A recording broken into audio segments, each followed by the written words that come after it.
Hello everyone, welcome to NEET PG series. मैं हूं Adesh from Learnohub, the free learning platform जहां आप पढ़ सकते हो math, physics, chemistry and biology absolutely for free, only at learnohub.com।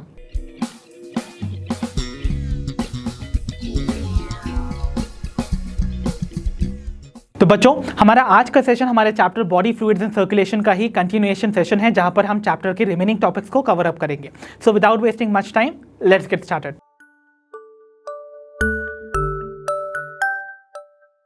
तो चलिए बच्चों, बिगिन करते हैं अपने आज के सेशन को with our very first topic for today. और सबसे पहला टॉपिक हमारा आज का बहुत इंटरेस्टिंग होने वाला है, that is the origin of the heart beat. Okay, तो बच्चों, हार्ट के बारे में अब तक आप जान चुके हो कि भाई ये कितना स्पेशल ऑर्गन है। ये एक ऐसा स्पेशलाइज्ड मस्कुलर पंपिंग ऑर्गन है जो कि आपकी बॉडी के कोने कोने तक ब्लड को सप्लाई करता है, और वो भी कैसे? By continuously beating rhythmically throughout our life, है ना। तो हमारा जो हार्ट है वो कंटिन्यूसली रिदमिकली बीट करता है through out the life. But इस हार्ट बीट का ओरिजिन क्या है भाई? ये ओरिजिनेट कहाँ से होती है? तो बेस्ड ऑन कि इसका ओरिजिन क्या है, डिफरेंट एनिमल ग्रुप्स में आपको दो टाइप के हार्ट देखने को मिलेंगे। सो पहला जो हार्ट आपको देखने को मिलता है, we call it neurogenic.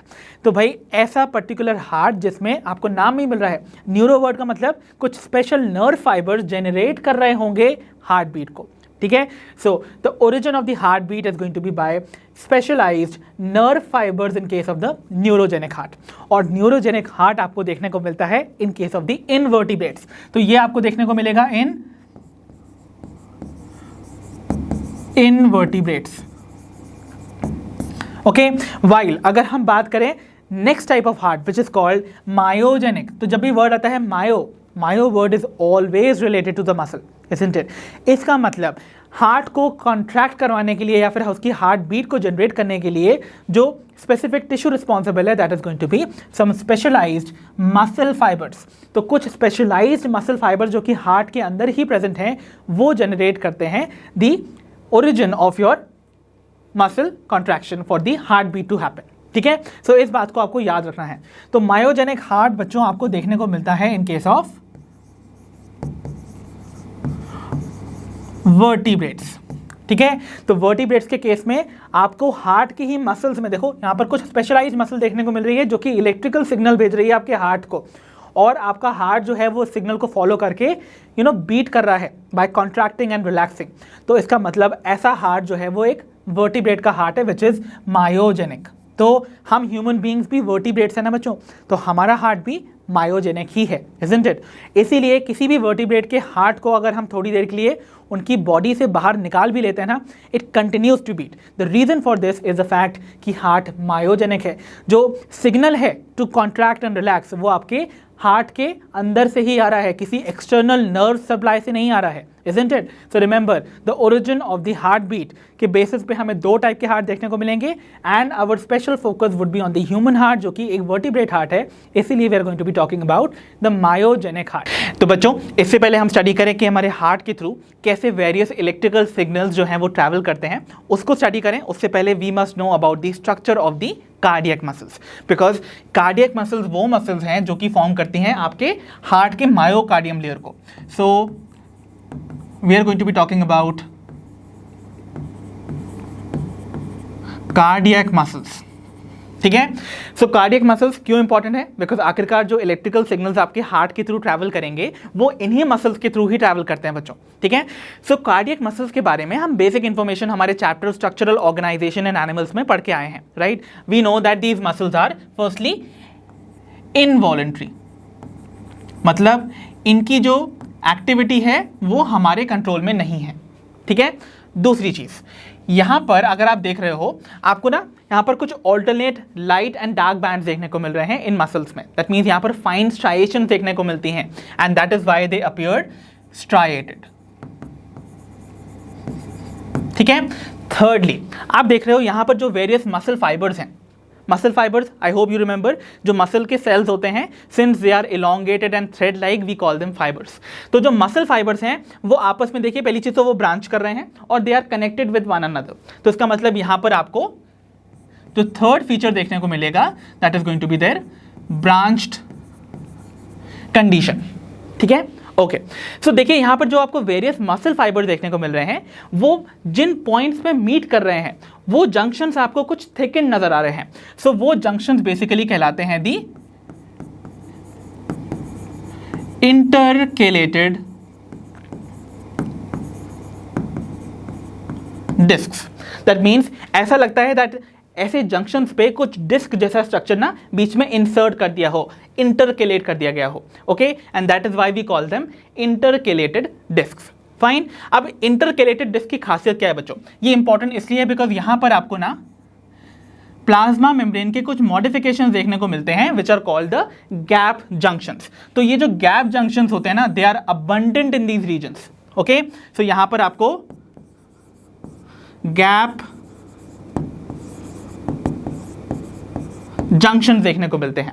And gap junctions आप जानते हैं इनके थ्रू जो दो मसल फाइबर्स के साइटोप्लाज्म है दे आर कनेक्टेड, है ना, और उनके बीच में अगर कनेक्शन है तो इसका मतलब ये एक इलेक्ट्रिकल विंडो की तरह एक्ट कर रहा है जिनके through ions, small molecules easily और रैपिडली फ्लो कर सकते हैं।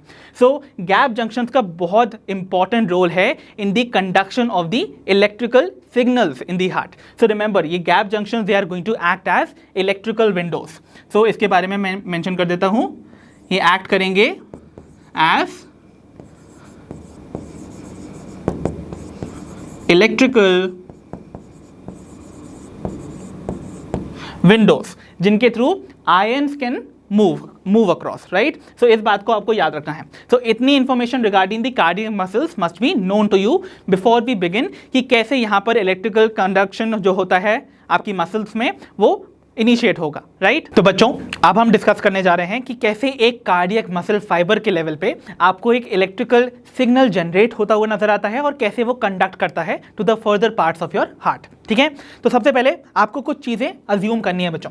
इमेजिन कि मैंने आपके जो वेंट्रिकल है ना, वेंट्रिकल में आप जानते हो जो मायोकार्डियम लेयर है जो कार्डियक मसल की बनी होती है वो ज्यादा थिक होती है। तो उस वेंट्रिकुलर मायोकार्डियम में से मैंने कुछ कार्डियक मसल को इस तरीके से बाहर एक्सट्रैक्ट आउट किया हुआ है। ठीक है, इस बात को आपको समझ में आ गया? ओके, और मैं यहां पर इस कार्डियक मसल में से एक सिंगल मसल फाइबर को आपको एनलार्ज करके बता रहा हूं उसके अंदर क्या कंडीशंस प्रेजेंट होती हैं। Fine, okay. So let's imagine कि यहां पर मैं ड्रॉ कर रहा हूं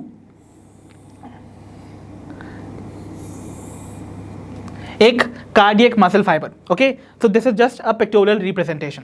ओके, अब कुछ और चीजें आप जो समझ सकते हैं यहां पर। फर्स्टली इसके मेम्ब्रेन पे आपको कुछ चैनल्स देखने को मिलेंगे। सो यहां पर मैंने 3 चैनल्स ड्रॉ किए हुए हैं। एक चैनल है जिसे हम बुलाते हैं सोडियम चैनल। ठीक है, दूसरा जो चैनल आपको यहां नजर आ रहा है this is our potassium channel, and तीसरा जो चैनल आपको नजर आ रहा है this is the calcium channel.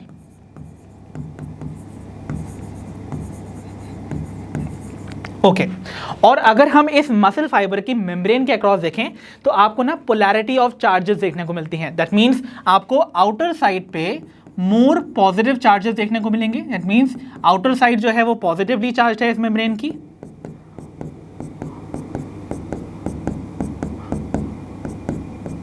और इनर साइड जो है बच्चों वो नेगेटिवली चार्ज्ड है। सो अंदर वाली membrane that is negatively charged. अब ऐसा क्यों है इसको भी समझ लो।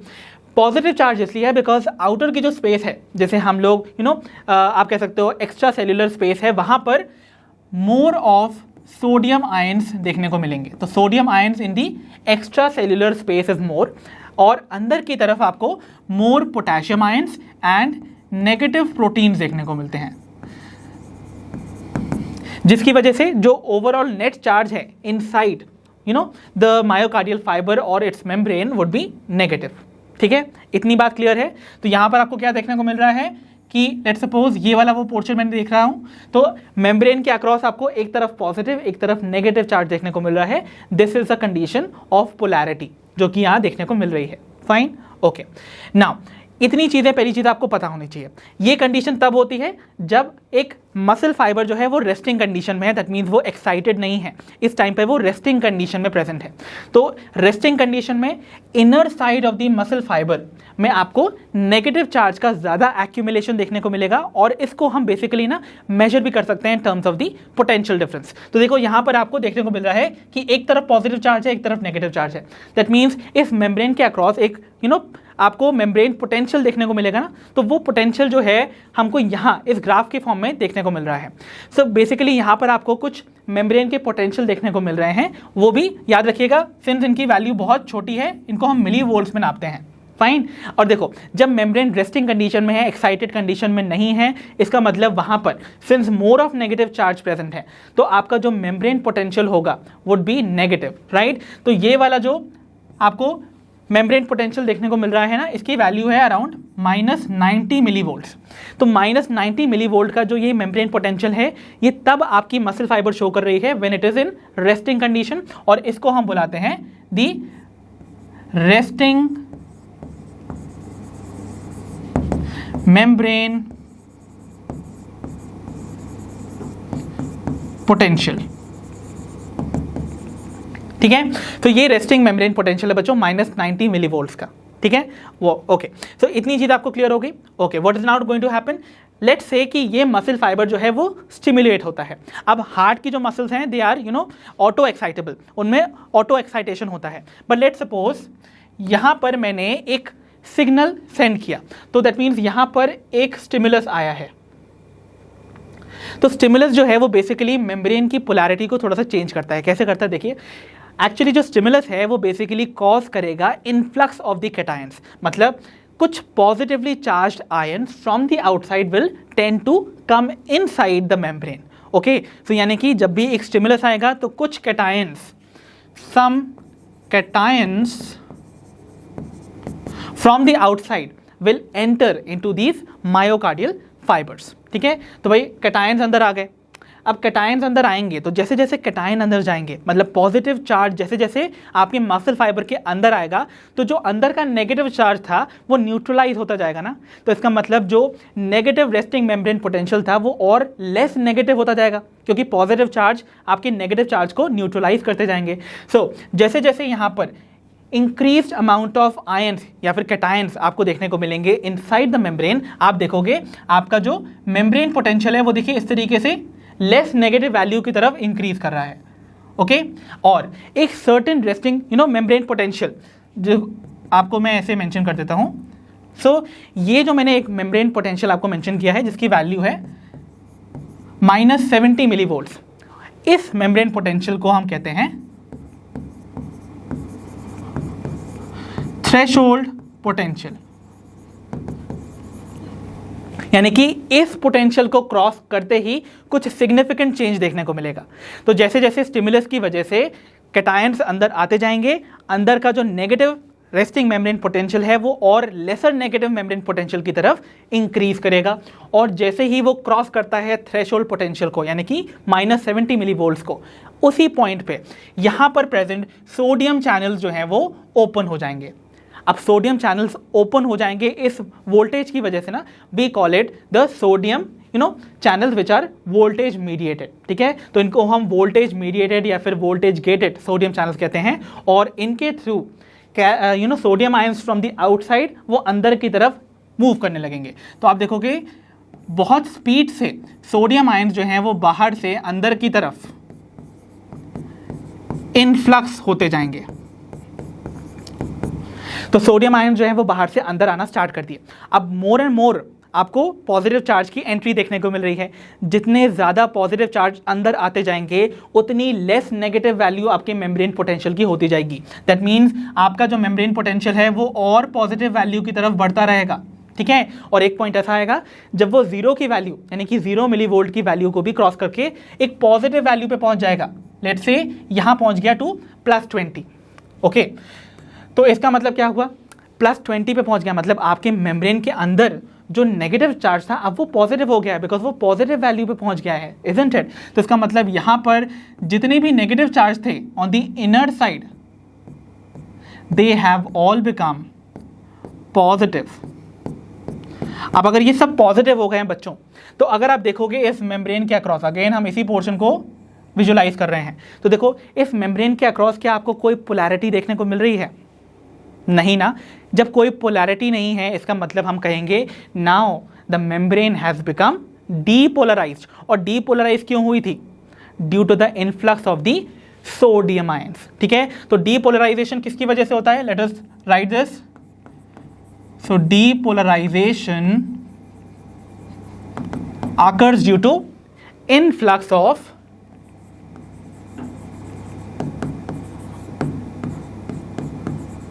Sodium ions.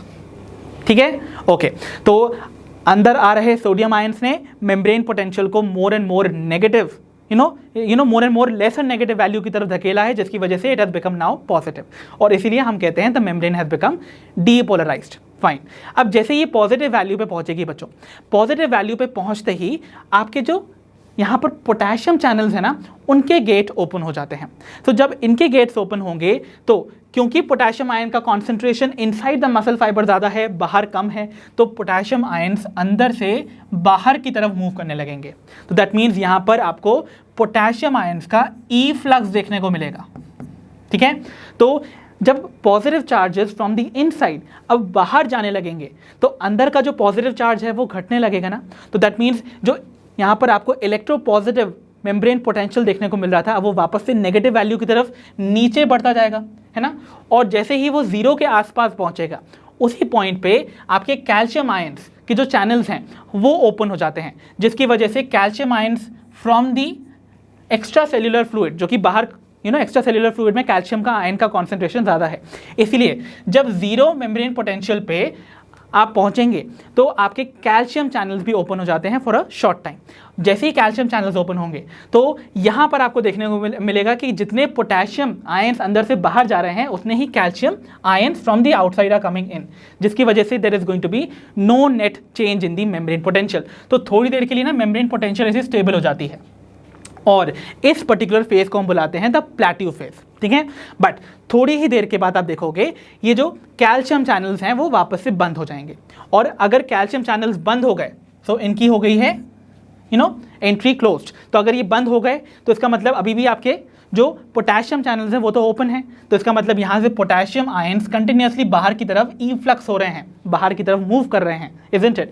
तो मतलब अंदर जो आपका मेम्ब्रेन पोटेंशियल है वो लेसर एंड लेसर नेगेटिव होता जा रहा है, राइट। तो यहाँ पर नेगेटिव वैल्यू जो है वो बढ़ती जा रही है, किसकी? आपकी मेम्ब्रेन पोटेंशियल की। तो मेम्ब्रेन पोटेंशियल और नेगेटिव होता जाएगा because of the outward movement of the potassium ions. तो जैसे ही वो नीचे की तरफ जा रहा है, तो देखो जाते जाते जाते जाते वो फाइनली आपके रेस्टिंग मेम्ब्रेन पोटेंशियल पे ही रीच कर गया।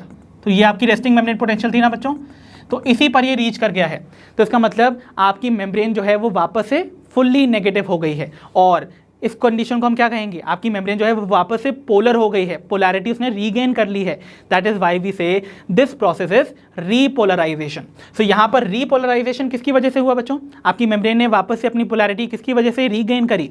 Due to the efflux of the potassium ions. तो इसका मतलब रीपोलराइजेशन जो होता है बच्चों, यहां पर भी मेंशन कर देता हूं, repolarisation occurs due to efflux of potassium ions. इस बात को आपको याद रखना है, ठीक है, ओके। तो आई होप आपको बेसिक कंडीशन समझ में आ गई होगी कि डीपोलराइजेशन क्या है और रीपोलराइजेशन क्या है, ठीक है। अब देखो क्या हो रहा है, जब डीपोलराइजेशन की प्रोसेस हो रही थी ना, जब सोडियम चैनल्स ओपन थे, सोडियम कंटिन्यूसली अंदर आ रहे थे, तब क्या होता है, सिंस इतने ज़्यादा सोडियम आयंस अंदर आ चुके होते हैं कि what is going to happen, यहाँ पर आपको पता है जो डिफरेंट मसल फाइबर्स हैं या फिर आपके जितने भी कार्डियक मसल फाइबर्स हैं, they are interconnected through the intercalated disc. तो यहाँ से कुछ सोडियम आयंस जो हैं वो एक तरह से लीक आउट कर जाएंगे into the next muscle fiber through the gap junctions. तो what is going to happen next is, यहां पर आपने क्या देखा, डीपोलराइजेशन के टाइम पे पॉजिटिव चार्ज यहां पर डेवलप हुआ था ना, सोडियम आयंस का इनवर्ड मूवमेंट हुआ। तो इनमें से कुछ सोडियम आयंस जो हैं वो गैप जंक्शन के through next cardiac muscle fibre में ट्रैवल करेंगे। तो वहां पर भी आपको यही कंडीशन देखने को मिलेगी। जो इनिशियली आपका ये वाला कार्डियक मसल फाइबर था वो ओरिजिनली क्या था, आपकी रेस्टिंग मेम्ब्रेन पोटेंशियल पे था। जैसे ही more and more sodium ions अंदर जाएंगे वो इसकी वैल्यू को लेसर एंड लेसर नेगेटिव बनाते जाएंगे, दैट मींस उसका डीपोलराइजेशन कॉज करवाएंगे, एंड देन अगेन यही साइकिल के through it will again get repolarise. तो आप देख रहे हो जो डीपोलराइजेशन की वेव है वो एक तरीके से एक कार्डियक मसल फाइबर से दूसरे कार्डियक मसल फाइबर में मूव कर रही है ना। तो ये जो डीपोलराइजेशन और रीपोलराइजेशन की वेव कंटिन्यूअसली मूव कर रही है, दैट मीन्स वो कंटिन्यूअसली एक्शन में है। इसीलिए हम इस combination of depolarisation and repolarisation wave को एक्शन पोटेंशियल बुलाते हैं। सो एक्शन पोटेंशियल क्या है,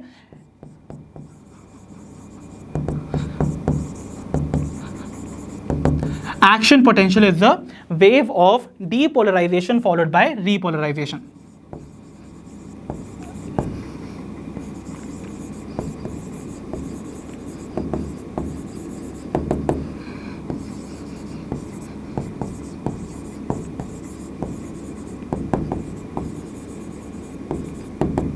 सो आई होप आपको ये टर्म समझ में आ गया होगा। सो जब भी एक्शन पोटेंशियल टर्म आएगा तो वी हैव टू कंसिडर कि यहाँ पर wave of depolarisation and repolarisation आपको एक तरह से मूवमेंट शो करती हुई नजर आएगी through the various cardiac muscle fibres. So this was all about the basics जो कि आपको पता होना चाहिए कि कैसे जनरेशन होगा एक इम्पल्स का एज एक्शन पोटेंशियल और आगे वो कैसे ट्रैवल करेगी। तो ट्रैवल एक बार इनिशिएशन आपको समझ में आ गया तो ट्रैवलिंग आपको पता ही है। डीपोलराइजेशन के टाइम में more and more sodium ions अंदर आएंगे जो कि लीक कर जाएंगे from one intercalated disc to the next muscle fibre, जिसकी वजह से अगेन वहां पर आपको डीपोलराइजेशन देखने को मिलेगा followed by repolarisation. But again second वाले जो मसल फाइबर है उसमें डीपोलराइजेशन के टाइम पे इतने सोडियम आयंस अंदर आएंगे that they will leak again to the next cardiac muscle fibre, जिसकी वजह से जो पॉजिटिव चार्ज की जो आपको वेव देखने को मिलेगी ना वो ऐसे ट्रैवल करती हुई नजर आएगी। ठीक है, और ये जो आपको वेव ट्रैवल करती हुई नजर आ रही है of the depolarisation followed by repolarisation we call it action potential. So I hope इतनी चीजें आपको क्लियर हुई होंगी। तो बच्चों जैसा कि हमने अपने आज के सेशन की पहली स्लाइड में ही पढ़ा था कि हमारा जो ह्यूमन हार्ट है that is myogenic in nature because वो एक वर्टिब्रेट हार्ट है। तो अगर ये एक मायोजेनिक हार्ट है दैट मीन्स हमारे हार्ट को जो कॉन्ट्रैक्शन और रिलैक्सेशन का सिग्नल आता है वो हमारे हार्ट की मसल से ही आता है, बिकॉज हमारे हार्ट में आपको कुछ स्पेशलाइज्ड कार्डियक मस्कुलेचर देखने को मिलता है। Okay, so specialised cardiac musculature मतलब स्पेशलाइज्ड कार्डियक टिश्यू का नेटवर्क देखने को मिलता है which we call as a nodal tissue. ठीक है, तो आपके हार्ट में कुछ स्पेशल टिश्यू प्रेजेंट है, उसका नेटवर्क बेसिकली कार्डियक आपके टिश्यूज का which we call as the nodal tissue.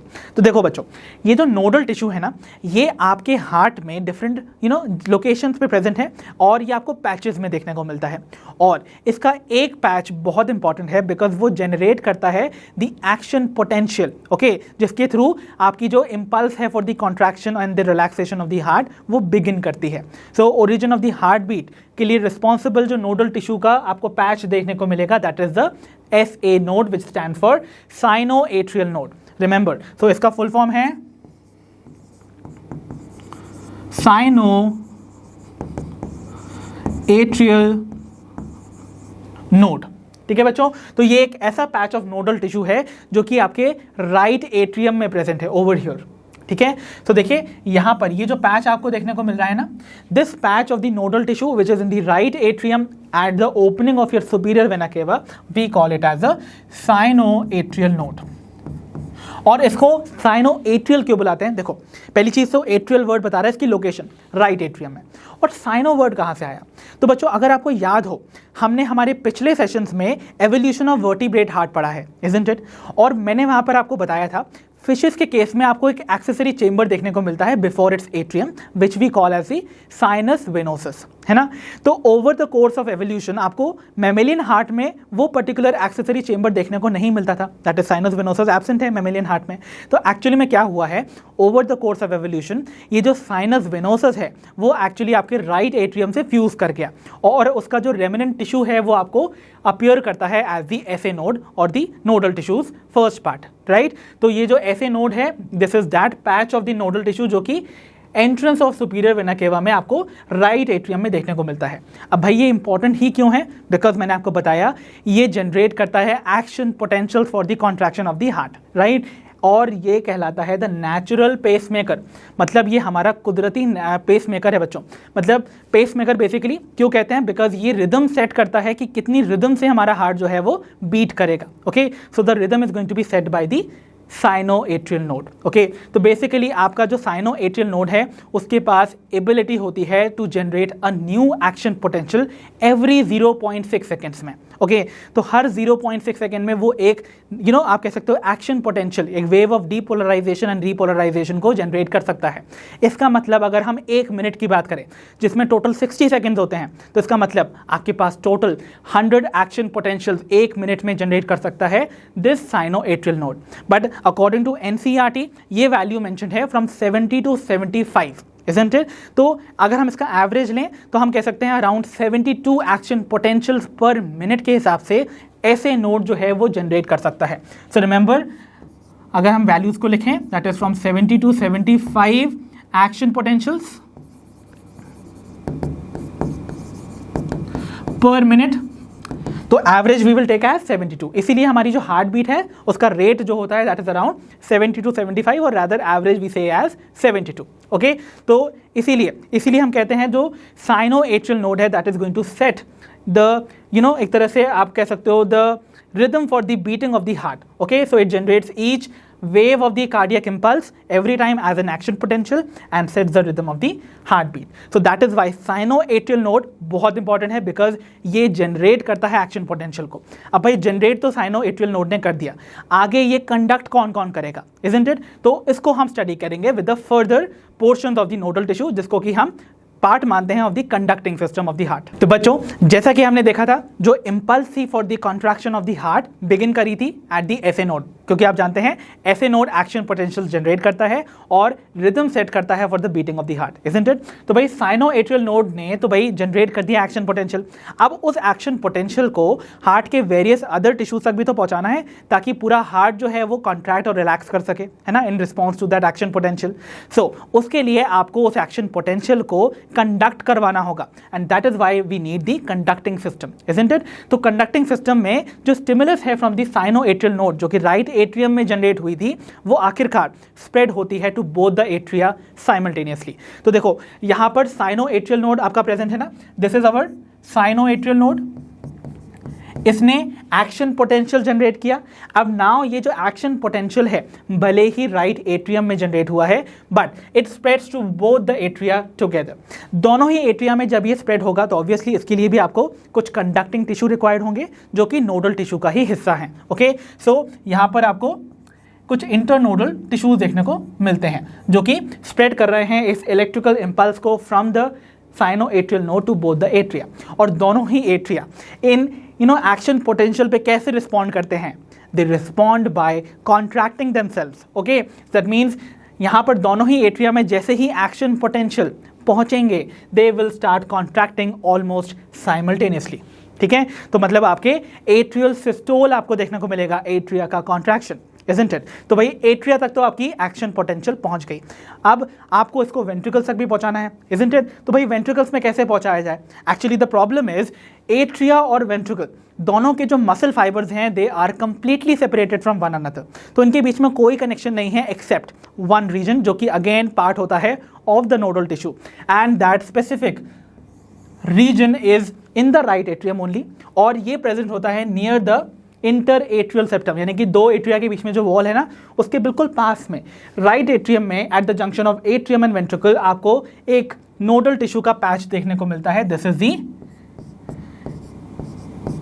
AV node. ठीक है, सो एवी नोड जो कि अनदर आपको टिश्यू देखने को मिल रहा है, so this stands for atrio ventricular node. Let me write that down.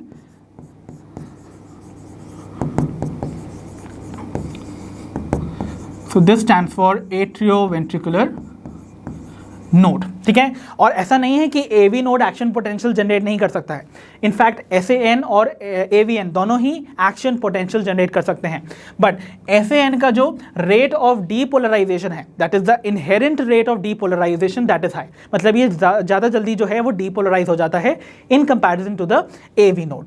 AV node में प्रॉब्लम क्या है, यहाँ पर कुछ कम गैप जंक्शंस प्रेजेंट हैं जिसकी वजह से जो रेट ऑफ डीपोलराइजेशन है वो डिक्लाइन कर जाता है। सो एसएएन के बारे में एक चीज़ आपको क्या याद याद रखनी है, SAN has high depolarisation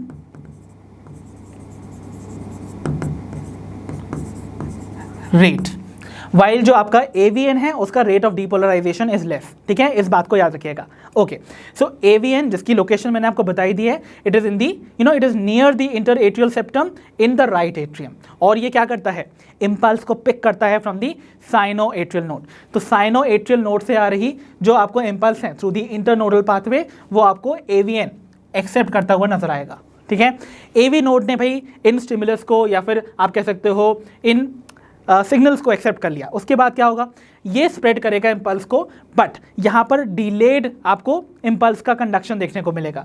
so the spread of impulse is going to be delayed in this tissue.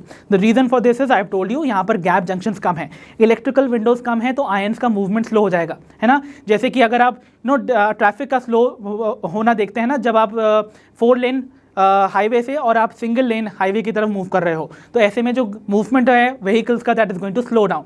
ऐसे ही होता है जब मल्टीपल जगह से इंपल्स आ रही हैं, बट द प्रॉब्लम इज रास्ता एक ही है, तो इसलिए यहाँ पर आपको स्लो कंडक्शन देखने को मिलेगा।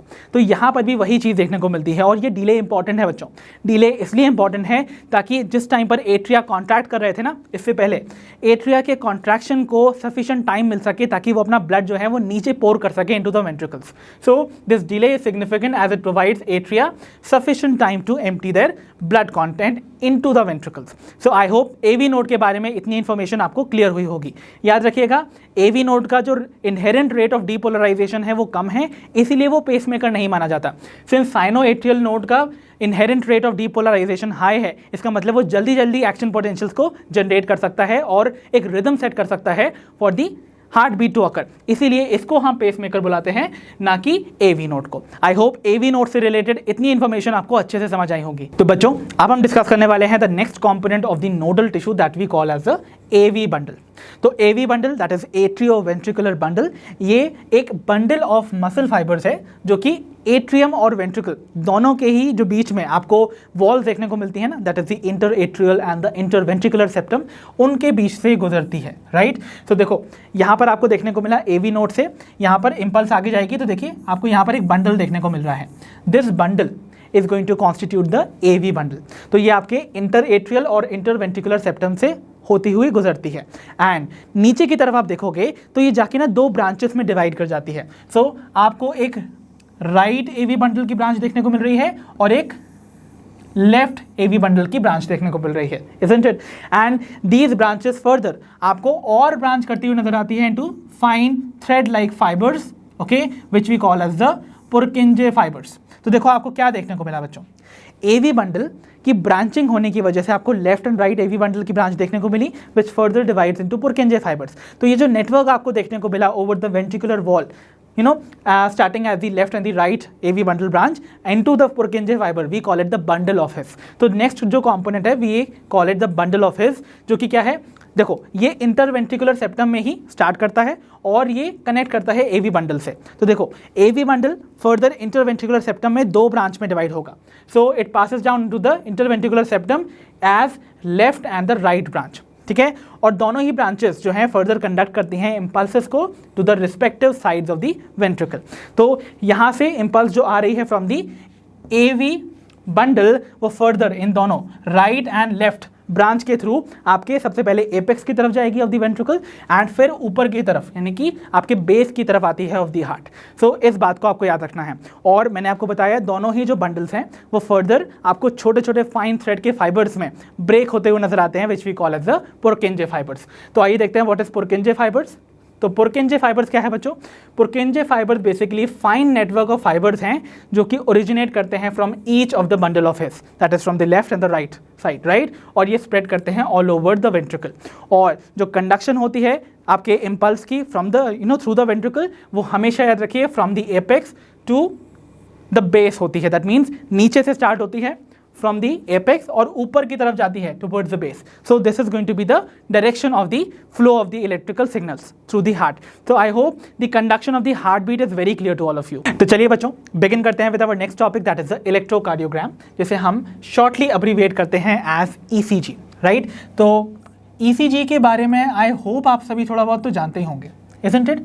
सबने कभी ना कभी हॉस्पिटल विजिट किया ही होगा, और अगर नहीं भी किया है तो आपने श्योरली बॉलीवुड के टिपिकल हॉस्पिटल वाले सीन को तो देखा ही होगा, जहां पर एक पेशेंट जो है वो एक मशीन से टाइड अप होता है और उस मशीन के मॉनिटर पे आपको ना इस तरीके की वेव्स देखने को मिलती हैं। तो आखिरकार ये जो वेव्स हैं वो क्या सिग्निफाई करती हैं, that is what we are going to be studying today in the topic electrocardiogram. तो भाई अगर हम इस टर्म को ब्रेक करें सबसे पहले तो बच्चों, इलेक्ट्रोकार्डियोग्राम, तो इलेक्ट्रो वर्ड रिप्रेजेंट कर रहा है electrical activity, okay, cardio word related to heart, and gram और the word graph is basically the representation और ग्राफिकल रिप्रेजेंटेशन, इजंट इट? तो इसका मतलब हम कह सकते हैं हार्ट में हो रही जो इलेक्ट्रिकल एक्टिविटीज हैं, अगर हम उसको ग्राफिकली रिप्रेजेंट करें, that would be called the electrocardiogram. और जिस मशीन में आपको ये देखने को मिलता है ना, जिसके थ्रू ईसीजी की जाती है, that is called electrocardiograph, okay, so the difference is there, okay. तो जो रिकॉर्डिंग है that is called electrocardiogram and the machine is called electrocardiograph, okay. तो देखो भाई ये कैसे कोरिलेट करती है with the electrical activity of the heart, let us try to understand. आपको पता है आपके हार्ट में एक्शन पोटेंशियल जनरेट करता है साइनोएट्रियल नोड, इजंट इट? और वो जो एक्शन पोटेंशियल है वो आपके हार्ट के वेरियस पार्ट्स तक स्प्रेड होता है, इजंट इट? तो जो ये प्रोपगेशन है आपके एक्शन पोटेंशियल का थ्रू द हार्ट, वो आपके बॉडी सरफेस पे कुछ इलेक्ट्रिकल करंट जनरेट करता है, और इस इलेक्ट्रिकल करंट को हम मेजर कर सकते हैं, डिटेक्ट कर सकते हैं, ओके। और इन्हीं इलेक्ट्रिकल करंट या एक्टिविटी का ही एक रिकॉर्डिंग होता है दिस इलेक्ट्रोकार्डियोग्राम। तो इलेक्ट्रोकार्डियोग्राम क्या है? It is a graphical representation of the electrical activity of the heart during a cardiac cycle, ठीक है, ओके। अब एक स्टैंडर्ड ईसीजी को अगर आप देखते हो ना बच्चों, तो आपको वहां पर ऐसी वेव्स देखने को मिलेंगी, ओके। तो वो जो वेव्स हैं उनकी नेमिंग की जाती है from letter P to T, तो आपको P, Q, R, S, T ऐसी 5 वेव्स देखने को मिलती हैं, ठीक है। सो यहाँ पर आपको क्या देखना है बच्चों? देखिए सबसे पहले तो आपको ये देखना है कि यहाँ पर आपको कुछ पोटेंशियल दे रखे हैं, एक्शन पोटेंशियल और द पोटेंशियल डिफरेंस, जो कि मिली वोल्ट्स में मेंशन है, ठीक है। ये आपके मिली वोल्ट्स में, और यहाँ पर आपको टाइम दे रखा है, फाइन, ओके। आपको देखना है यहाँ पर this point, this 0 millivolt वाला जो आपको पॉइंट देखने को मिल रहा है, this is called isoelectric point. अब देखो आइजो वर्ड का मतलब तुम जानते हो, that is same, electric is related to the charges, तो यहां पर सेम चार्जेस प्रेजेंट होंगे, that means positive negative equal amount में प्रेजेंट है, इसका मतलब there is no net charge, neutral point है ये आपका इन द मिली वोल्ट्स, ठीक है। तो दिस इज 0 मिली वोल्ट्स का एक्शन पोटेंशियल। अब यहां से अगर आप ऊपर की तरफ जाओगे तो आपको सारे जो एक्शन पोटेंशियल देखने को मिलेंगे, they are going to be all positive, ठीक है, ओके। और अगर इससे नीचे आओगे तो आपको नेगेटिव एक्शन पोटेंशियल देखने को मिलेंगे। तो जो भी एक्शन पोटेंशियल्स हमारा हार्ट जनरेट करता है उसको एम्पलीफाई करके आपको देखने को मिलता है इन द ईसीजी, ओके, और द इलेक्ट्रोकार्डियोग्राम, ओके। तो देखो क्या होने वाला है, आपको जो वेरियस वेव्स देखने को मिल रही है ना, उनमें आपको कौन कौन सी वेव जो है वो पॉजिटिव साइड पे देखने को मिल रही हैं। तो देखो एक वेव जो कि इस आइजो इलेक्ट्रिक पॉइंट से ऊपर की तरफ है, यानी कि पॉजिटिव साइड पे है, इसका मतलब वो पॉजिटिव डिफ्लेक्शन शो कर रही हैं। तो ये वाली जो वेव है P wave, this is going to be a positive wave. Similarly आपको ये वाली जो वेव देखने को मिल रही है द आर वेव, ये भी एक पॉजिटिव वेव है, और ये वाली जो वेव है दैट इज टी वेव, ये भी एक पॉजिटिव वेव है। वाइल कौन कौन सी वो वेव्स हैं जो कि आपको नीचे की तरफ देखने को मिल रही हैं, टुवर्ड्स द नेगेटिव साइड। सो यहाँ पर आपको देखने को मिल रही है Q wave and the S wave. तो जितनी भी आपकी वेव्स अबव दिस आइजो इलेक्ट्रिक लाइन, जैसे हम बेस लाइन भी बुलाते हैं, तो ये बेसिकली क्या है, this is the base line. तो ये है आपकी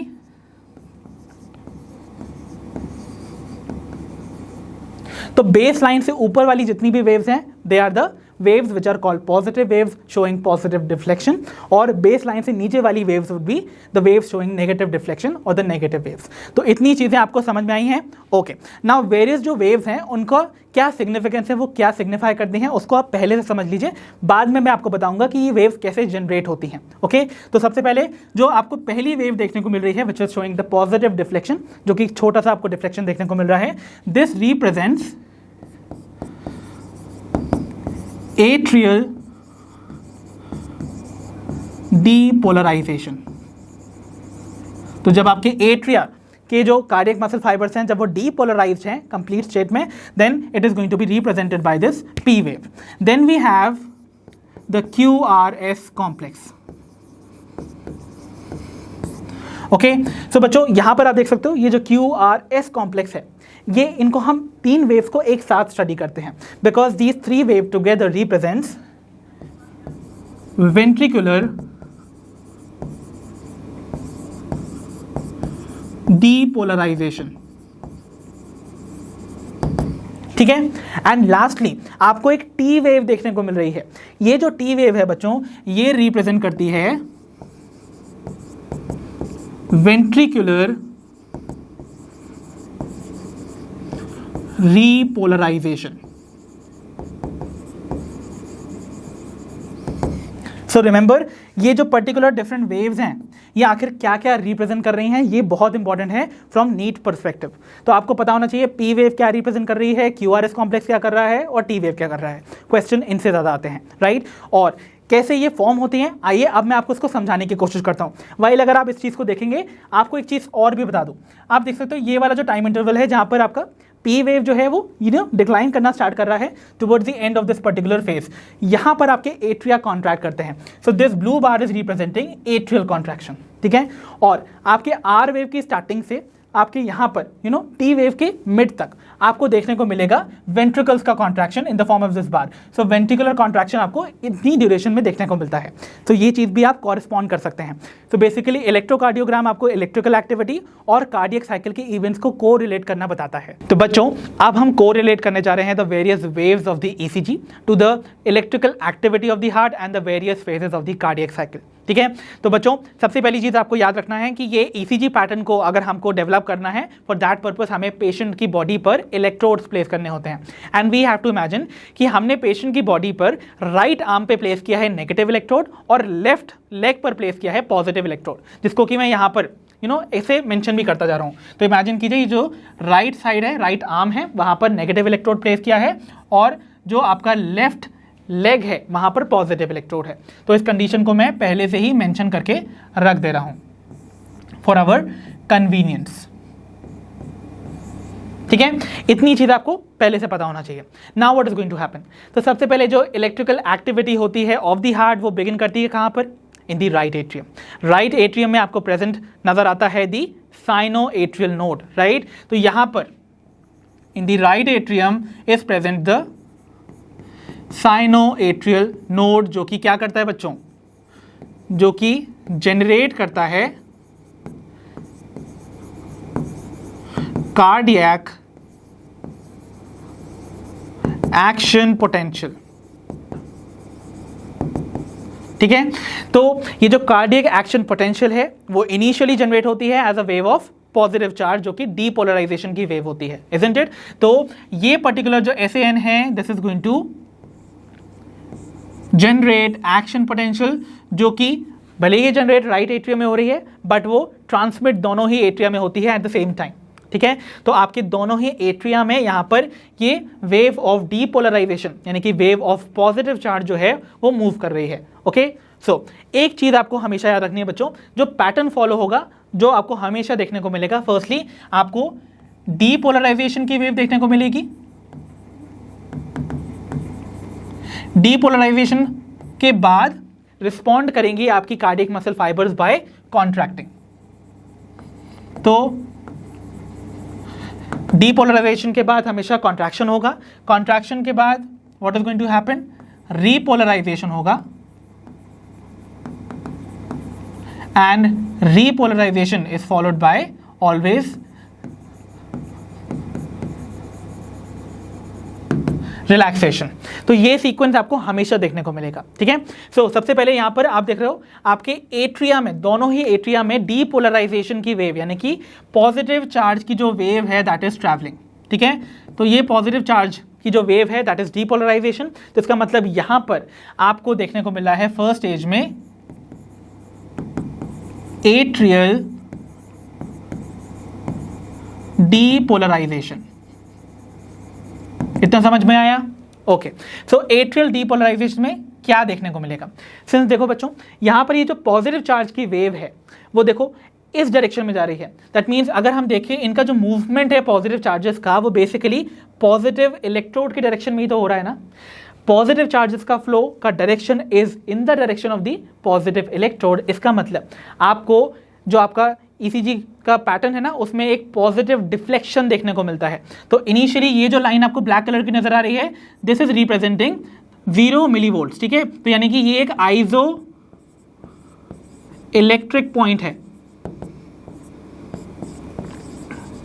आइजो मीन सेम, इलेक्ट्रिक मतलब चार्ज, ठीक है। तो यहाँ पर कोई नेट चार्ज नहीं है, इसका मतलब ये 0 मिलीवोल्ट्स को रिप्रेजेंट कर रहा है। तो आप देखोगे जैसे ही यहाँ पर एसएन ने एक्शन पोटेंशियल जनरेट करके स्प्रेड किया to both the atria depolarise हुए, ओके। और since wave of depolarisation is in the direction of the positively placed electrode, इसका मतलब आपको एक पॉजिटिव डिफ्लेक्शन, क्योंकि आपको पता है आइजो इलेक्ट्रिक पॉइंट के ऊपर पॉजिटिव वैल्यूज हैं और नीचे की तरफ नेगेटिव वैल्यूज है। सिंस यहाँ पर मूवमेंट पॉजिटिव डायरेक्शन में ही हो रहा है, दैट मीन्स यहाँ पर आपको एक पॉजिटिव डिफ्लेक्शन देखने को मिलेगा, जो कि एक शॉर्ट पी वेव के फॉर्म में नजर आता है। तो जो पी वेव आपको देखने को मिली बच्चों, वो क्या रिप्रेजेंट कर रही है? एट्रियल डीपोलराइजेशन, ठीक है। अब डीपोलराइजेशन के केस में आपके जो एट्रिया हैं वो कैसे रिस्पॉन्ड करेंगे? बाय अंडरगोइंग कॉन्ट्रैक्शन, ठीक है। तो इसका मतलब आपके जो एट्रिया हैं वो कॉन्ट्रैक्ट करेंगे आफ्टर द डीपोलराइजेशन, फाइन। तो डीपोलराइजेशन में कॉन्ट्रैक्शन हो रहा है एट्रिया का, और आपकी जो वेव थी वो देखो यहां से एसएन से जनरेट हुई थी और वो पहुंच जाएगी टू द एवीएन, ठीक है, इस तरीके से। तो ये तो मूवमेंट आपको देखने को मिला। तो आपकी जो वेव है from the SN they have reached to the AVN, that is AV node. अब एवी नोड पे क्या हो रहा है बच्चों? ये तो पॉजिटिव चार्ज की वेव आई थी, वो जाके एवी नोड पे थोड़ी देर के लिए डिले हो जाती है, मतलब उसका कंडक्शन फर्दर आगे वेंट्रिकल्स में नहीं होता है, राइट। तो देखो क्या होने वाला है, यहाँ पर जो एवी नोड है, अगर मैं इसको ऐसे एनलार्ज करके बताऊं तो ये एवी नोड है, इमेजिन। और एवी नोड में कुछ ऐसे कार्डियक मसल फाइबर्स प्रेजेंट हैं जिनके कार्डियक मसल फाइबर्स के जो जंक्शन है ना, जिन्हें हम इंटरकेलेटेड डिस्क बुलाते थे, जो कि अबंडेंट थे इन गैप जंक्शन, वहां पर गैप जंक्शन की जो अमाउंट है दैट इज लेस।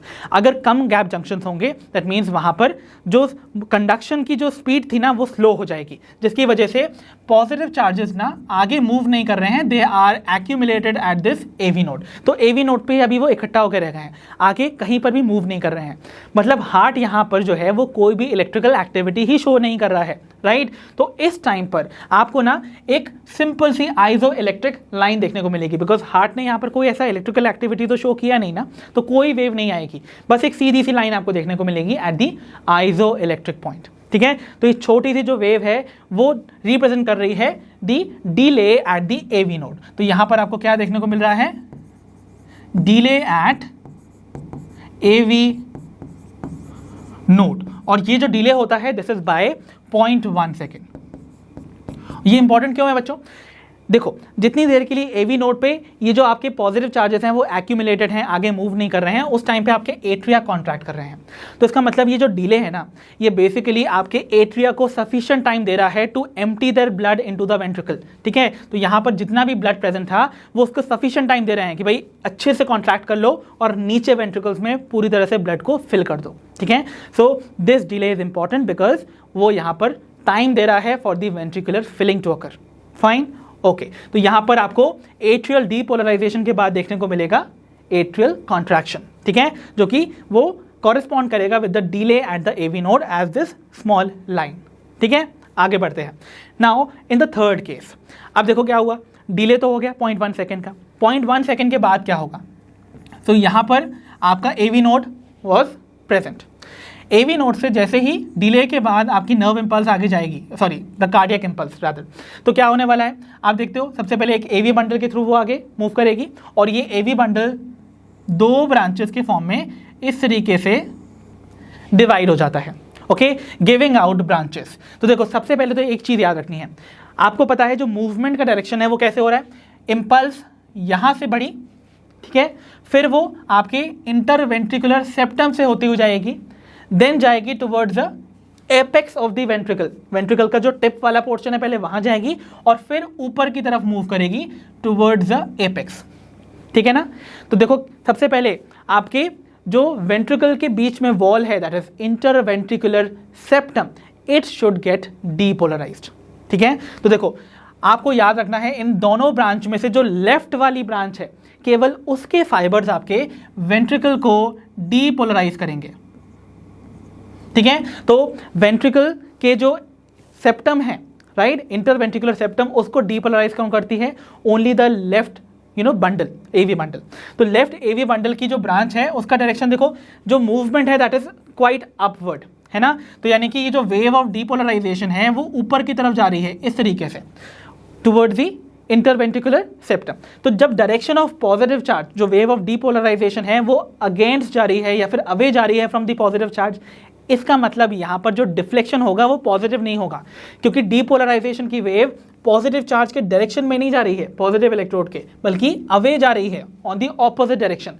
इसका मतलब आपको एक छोटी सी एक छोटी सी आपको नेगेटिव डिफ्लेक्शन देखने को मिलता है in the form of Q wave. ठीक है, तो क्यू वेव में क्या हो रहा है? एक छोटा सा डिफ्लेक्शन देखने को मिल रहा है। अब ये डिफ्लेक्शन छोटा क्यों है? क्योंकि जो इंटरवेंट्रिकुलर सेप्टम की थिकनेस है वो compare to the entire ventricle बहुत कम है।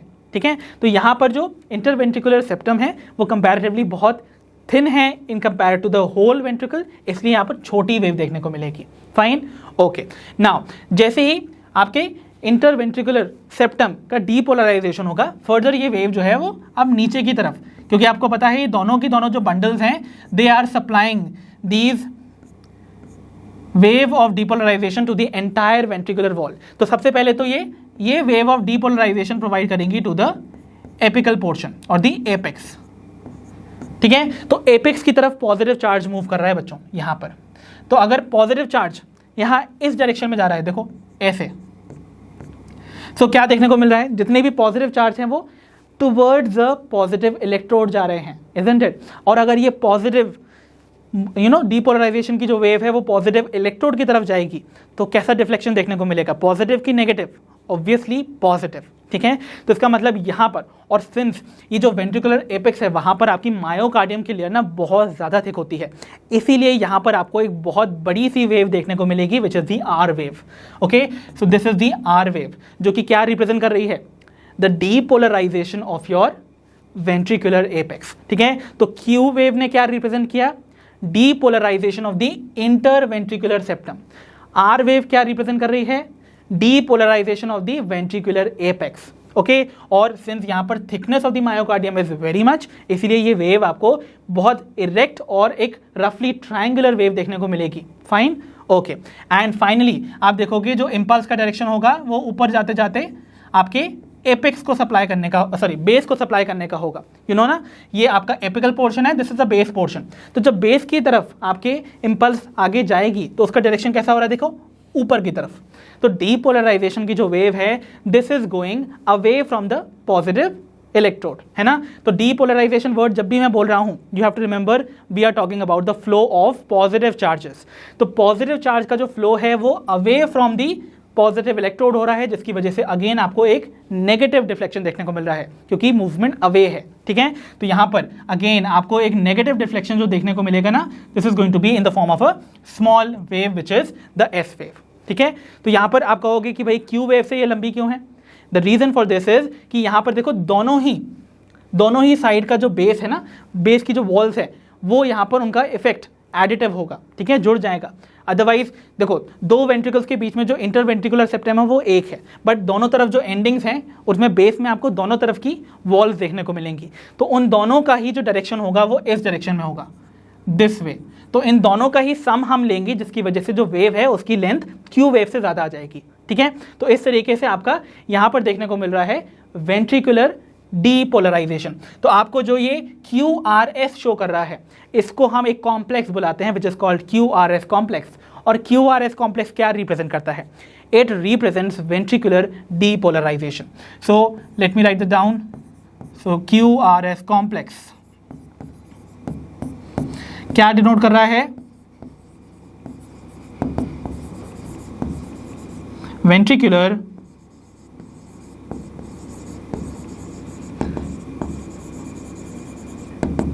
डीपोलराइजेशन। ठीक है ना, ओके। और जितनी भी अलग अलग वेव्स हैं उनका क्या सिग्निफिकेंस था? क्यू वेव क्या बता रही थी? The depolarisation of the interventricular septum. R wave बता रही थी depolarisation of the ventricular apex, और एस वेव बता रही है the depolarisation of the ventricular base. ठीक है, इतनी चीज अच्छे से क्लियर हो गई। ओके, अब हम आगे की चेंजेस को देखते हैं बच्चों। तो देखो लेट्स इमेजिन कि ये वाली कंडीशन तो हम देख के ही आए हैं। अब देखो यहाँ पर जब आपके वेंट्रिकल्स जो हैं वो डीपोलराइज हो रहे थे, उसी टाइम पे आपके एट्रिया रीपोलराइज हो रहे हैं, ठीक है। तो यानी कि जिस टाइम पे आपको पता होगा ना, जब भी आपके वेंट्रिकल्स कॉन्ट्रैक्ट करते हैं उस टाइम पे एट्रिया रिलैक्स होते हैं। तो एक्चुअली में यहाँ क्या होने वाला है, जिस टाइम पर वेंट्रिकुलर डीपोलराइजेशन हो रहा होता है वहां पर एट्रिया का रीपोलराइजेशन होगा। तो रीपोलराइजेशन को हम लोग यहाँ पर रेड कलर से रिप्रेजेंट कर रहे हैं, ठीक है, रीपोलराइजेशन, ठीक है, ओके। तो यहां पर आप कहोगे भाई इसकी वेव कहाँ है? एट्रियल रीपोलराइजेशन की वेव हमको डिटेक्ट नहीं होती बच्चों, बिकॉज जो आपके वेंट्रिकुलर डीपोलराइजेशन की वेव है ना, वही इतनी बड़ी है that it masks the wave of the atrial repolarisation. तो आपका जो ECG मशीन है ना, वो बेसिकली इस पर्टिकुलर वेव को, एट्रियल रीपोलराइजेशन की वेव जो कि बहुत छोटी सी वेव है, उसको डिटेक्ट ही नहीं कर पाता है, बिकॉज उसी के टाइम पर जब वेंट्रिकुलर डीपोलराइजेशन हो रहा होता है उसकी वेव बहुत बड़ी आती है, तो वो बेसिकली उसको मास्क कर देती है, ठीक है। तो इस पॉइंट में आपको कोई भी एट्रियल रीपोलराइजेशन की वेव देखने को नहीं मिलेगी। और आपको पता है atrial repolarisation is followed bye atrial relaxation, तो आपके एट्रिया रिलैक्स कर जाएंगे, ठीक है, ओके। नाउ नेक्स्ट कंडीशन अब क्या होने वाली है, तो भाई आपके जो वेंट्रिकल्स हैं वो कंप्लीटली डीपोलराइज हो गए, है ना। तो इसका मतलब यहां पर पूरी तरह से पॉजिटिव चार्ज जो है फैल चुका है इनटू द वेंट्रिकल, ठीक है। अब अगर ये कंप्लीटली वेंट्रिकल में पॉजिटिव चार्ज फैल चुका है, that means complete ventricular depolarisation हो चुका है, तो आपके वेंट्रिकल्स जो हैं वो कैसे रिस्पॉन्ड करेंगे to this depolarization? By contracting, right. So हमेशा याद रखना है डीपोलराइजेशन के बाद कॉन्ट्रैक्शन होगा। सो जैसे ही पॉजिटिव चार्जेस पूरी तरह से स्प्रेड हो गए, डीपोलराइजेशन कंप्लीट हो गया, ventricles will contract, okay okay. Now ventricular यहां पर आप देख रहे हो कॉन्ट्रैक्शन देखने को मिला।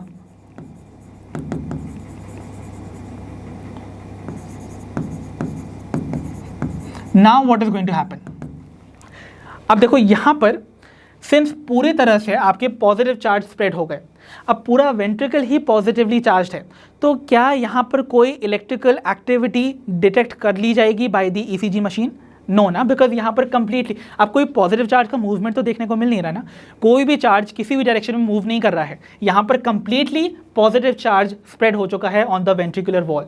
इसका मतलब कोई भी इलेक्ट्रिकल एक्टिविटी डिटेक्ट नहीं होगी एज अ डिफ्लेक्शन, इसीलिए आपको यहाँ पर एक आइजो इलेक्ट्रिक लाइन देखने को मिलती है over here after the QRS complex, ठीक है। Now what is going to happen next? Now you will see ventricular depolarisation हो गया, कॉन्ट्रैक्शन हो गया, अब क्या होगा? वेंट्रिकुलर रीपोलराइजेशन, ठीक है। रीपोलराइजेशन को हम रेड वेव से या रेड कलर से रिप्रेजेंट करेंगे। अब wave of repolarisation is the flow of your negative charges. तो देखो जो पॉइंट सबसे आखिरी में डीपोलराइज हुआ था, ओके, वो सबसे पहले रीपोलराइज होगा। तो आपको पता है ना, जो वेव ऑफ डीपोलराइजेशन थी वो आपके वेंट्रिकल के एपेक्स से बेस की तरफ गई थी, यानी कि नीचे से ऊपर की तरफ। तो वेव ऑफ रीपोलराइजेशन आपकी बेस से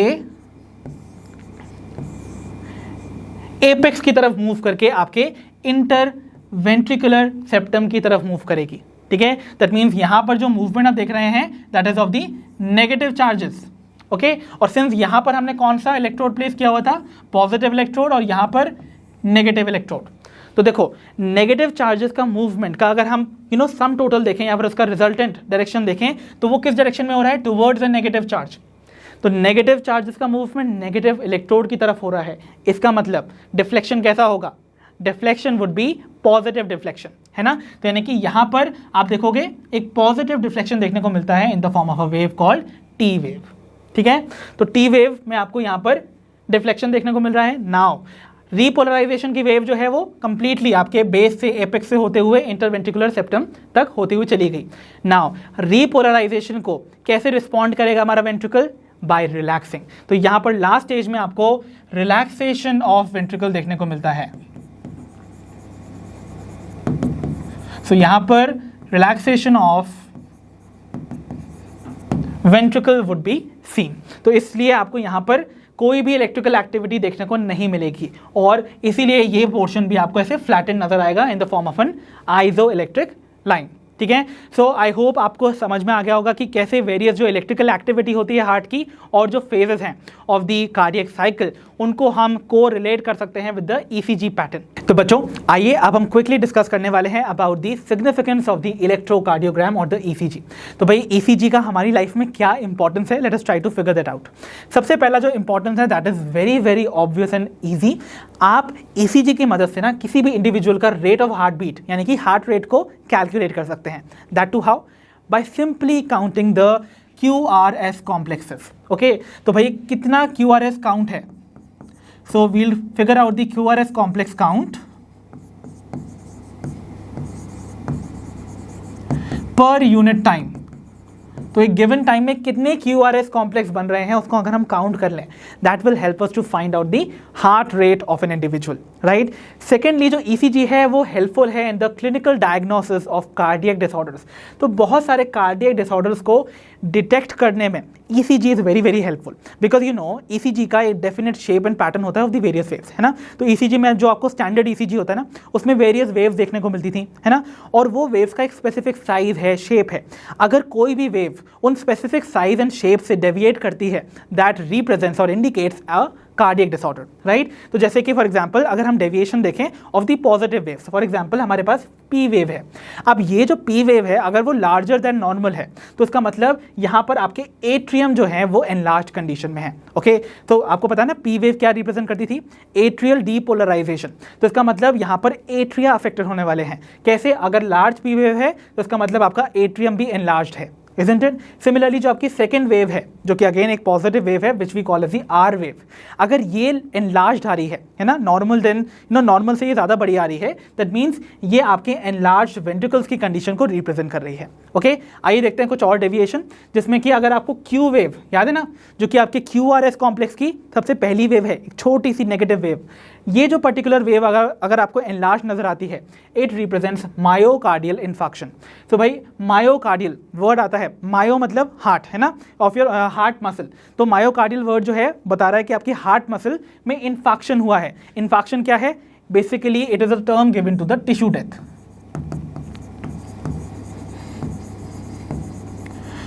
तो इसका मतलब क्या है? आपके जो कार्डियक मसल्स हैं या मायोकार्डियम में जो कार्डियक मसल्स हैं ना वहाँ पर इनसफिशिएंट ऑक्सीजन सप्लाई होने की वजह से कार्डियक टिश्यू जो है वो वहाँ पर डेड हो गए हैं। इस कंडीशन को हम मायोकार्डियल इन्फेक्शन कहते हैं जो कि बेसिकली रिप्रेजेंट करता है हार्ट अटैक को, ठीक है। Then we have is the T wave. अब भाई T वेव की दो कंडीशन है। अगर T वेव जो है वो फ्लैटर है देन द नॉर्मल, मतलब उसका साइज ना रिड्यूस्ड है। T वेव नॉर्मली इतने साइज की है बट वो इतने से में ही आपको फ्लैट नजर आ रही है, ऑलमोस्ट फ्लैटर नजर आ रही है। तो ऐसे में बताता है कि आपके जो हार्ट मसल्स हैं उनको ऑक्सीजन की सप्लाई ना इनसफिशिएंट पहुंचाई जा रही है, मतलब आपके हार्ट मसल्स को सफिशिएंट ऑक्सीजन नहीं मिल रही है। वो ऐसा क्यों हो सकता है बच्चों? हो सकता है आपका जो ब्लड फ्लो है उसमें आपको बहुत सारे ऑब्स्ट्रक्शन मिल रहे हों। तो obstruction of the blood flow की वजह से ऑक्सीजन की सप्लाई हार्ट मसल्स को कम मिल सकती है और इस कंडीशन को हम इस्कीमिया बुलाते हैं। Okay, so this condition is called myocardial ischemia.